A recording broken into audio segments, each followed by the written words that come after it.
Sing us a song, you're the piano man. Sing us a song tonight. Well, we're all in the mood for... Welcome everyone to this week's episode of Unrooted Cross Country Edition. And my guest for this week's show is none other than freshman runner on the cross country team, Logan Pine. Logan, thanks so much for joining me on the show. Thanks for having me. You're very welcome. Now, the first thing you might notice when talking about Logan Pine and Brian Brownfield is that we each share beautiful, if I dare say, mustaches. We each have the mustache look going on, so now I have to ask you, Logan, what brought up the mustache? Well, being it's October right now and Halloween's coming up, I figured that I'd be Steve Prefontaine for Halloween, and he had a pretty good mustache back in the day, and so just kind of want to copy that look. There were some similarities. The longer hair also working for you there as well. Yeah. So you are going to legitimately be Steve for... Yeah, I hope so. I mean, I have a shirt that he wore back in the day. It says "Stop Pre" on it, and so I think I'm going to wear that on Halloween. Yeah, you better pull it off well, because if not, my Halloween costume is going to be an NFL official. Oh, okay. So I will throw a flag on you if you do a poor job. Okay. That's the only reason I'm looking forward to Halloween this year. I just want to throw flags at people. That's going to be a lot of fun. So you better pull it off well. I'll see what I can do. So is there any end game past Halloween with the mustache? Probably not. It's probably coming right off. Yeah. Oh man, that's a rough life, because I'm going to be walking solo again afterwards when I still have it after Halloween. It's all right. No handlebars? Mm-mm. A lot of people don't like it. I know a lot of people don't like it. Believe me. Yeah. Believe me. It is not the best look. It's not. But we got to do what we got to do, right? Yeah. We got to stick together on this one. All right. Now, you're just one of two on the men's cross country team not from California. Mm-hmm. What brought you out here, and how are you liking it? So I knew I wanted to go out of state for college. UNR, where I'm from, Reno, Nevada, they don't have a track program, and so I wanted to go out of state to run somewhere. I have an old teammate who goes here, Porter Hansen, and so I kind of originally found out about the school from him, and then got in contact with Coach Dan and set up a visit. Came out, and I really liked the school. I liked Coach Dan and Coach April, and just signed and came out here. And you're still here. I'm still here. That's a good sign for sure. Now, you are one of several freshmen on this year's team. What's it like being just one of many young runners on a team? There's a lot of raw talent, but as I said, it's very young. It's actually good for our program, I think, because down the line we'll grow together, we'll get stronger, and hopefully all together, by our senior year, we'll be stronger and faster as a team and place better at conference and stuff like that. I'll leave this last personal question open-ended so you can talk about it however you want. Team Pine, what is it?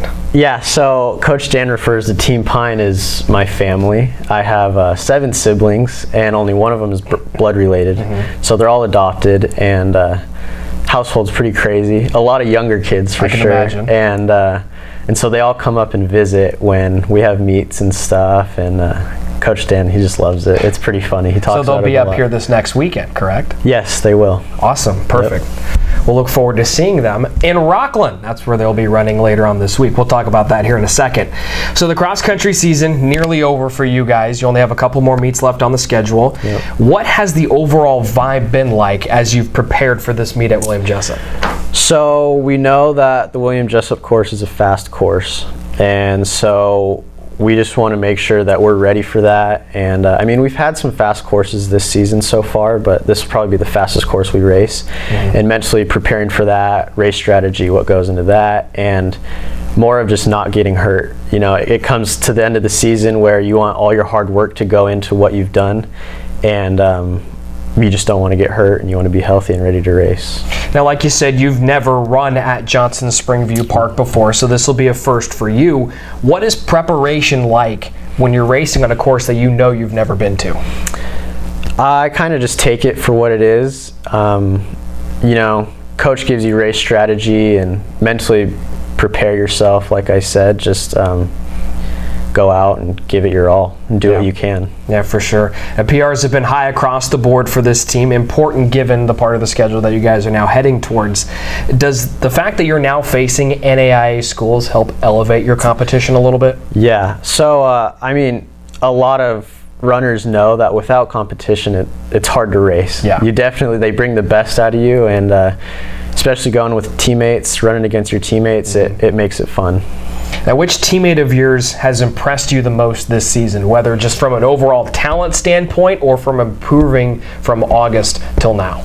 Probably Ethan Adams. He's my roommate. So you have to pick him. Yeah, well, I don't have to, but he did come into the season with double Achilles tendonitis, and so he was hurting for a while. It pains us as runners when we can't run, and so I've watched him go through that and get stronger, and he's back out there with us working out, and it's cool to see him with us now. Good.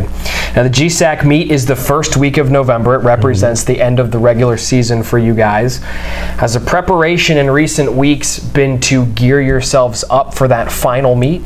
Yeah, so we actually, our workouts have been changing a little bit. We put in a lot of volume earlier this season, and so now we're dropping it down a little bit, and our workouts are getting faster, and then we'll start to taper towards GSACs. But just like I said, recover. Nobody wants to get hurt. We want to make sure that all the hard work we put in is going to go into that race. Exactly. That pays off. All right, Logan, let's get into the final segment of the show. It's called Brownie Bites. I'm going to ask you 3 random off-the-wall questions. You give me your best answer. All right. Question number 1, which teammate would make the best mad scientist? Okay, so I think I'm going to go with Noble on this one, just because the hair. Because of the hair, and he's a goofball. He's just a crazy kid. You would be a good runner-up for that. Just because the hair. And the mustache. Yeah, you should see it poofed. Look like Albert Einstein. Do I want to? Probably not. Probably not. We'll just leave it at that. Question number 2, which teammate would most want to time travel? My roommate, Ethan. He's really into stuff like that, conspiracies and just like weird stuff. He really likes that stuff, and so I think he would fit that perfectly. Do you think he would want to go forward or backward in time? Probably backwards. I don't know. Actually, both. Both of them? Yeah. Any type of era, perhaps, that he would want to go visit in particular that you know of? No. Or that you could guess? Not really. Not that I know of. I don't know. What would you want to go visit? Probably the past. Past? Yeah. What particular point in time? So actually, I tore my ACL in high school playing football, and I had some signs before that maybe I should stop playing football, and maybe if I would have stopped playing football earlier, it wouldn't have set me back a year in track, and so yeah. So of course you're trying to alter the past, which I'm pretty sure Family Guy taught us that you can't go back and alter the past, right? Because then the future's all messed up. Exactly. But so you don't know what would happen. I don't know. I think it would be worth a shot. Menlo wouldn't be the same if you did that. Probably not. Let's just put it that way. Question number 3, what would be the hat to end all hats? If you had a hat, what kind of hat would make everybody stop and stare in amazement, saying, that is a great hat?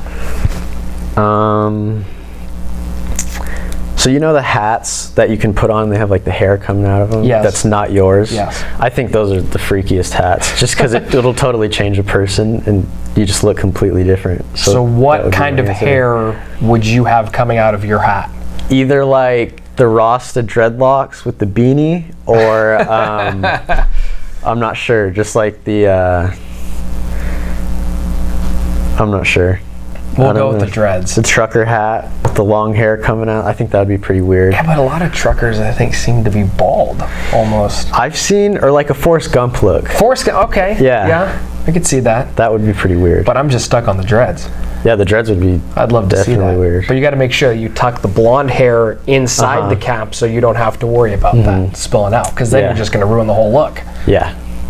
It would be interesting. Yeah, I mean, you know what? I kind of wish that if you're back on this show next year, you find a way within the next 365 days to get one of those beanies. Okay. And then you're wearing it during the next year. Yeah, I'll see what I can do. That's got to happen in the next year. Mark it down, people. It's going to happen.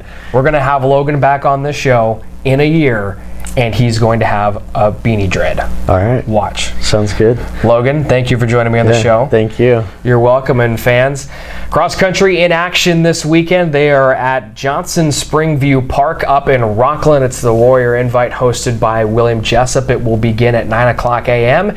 And then cross country has their GSAC Invite. Location for that to be determined due to the wildfires in Irvine. It was initially set for Irvine, but now will be moved either back to Rocklin where it was a year ago, or we'll see it at the Masters University. So stay posted for future updates on that. We invite you to tune into the next episode of Unrooted Cross Country Edition. That will be in 2 weeks before the GSAC meet, and Logan Pine will select the next interviewee on Unrooted Cross Country Edition. Until then, we'll see you next week. Take care, everybody. Sing us a song, you're the piano man. Sing us a song tonight.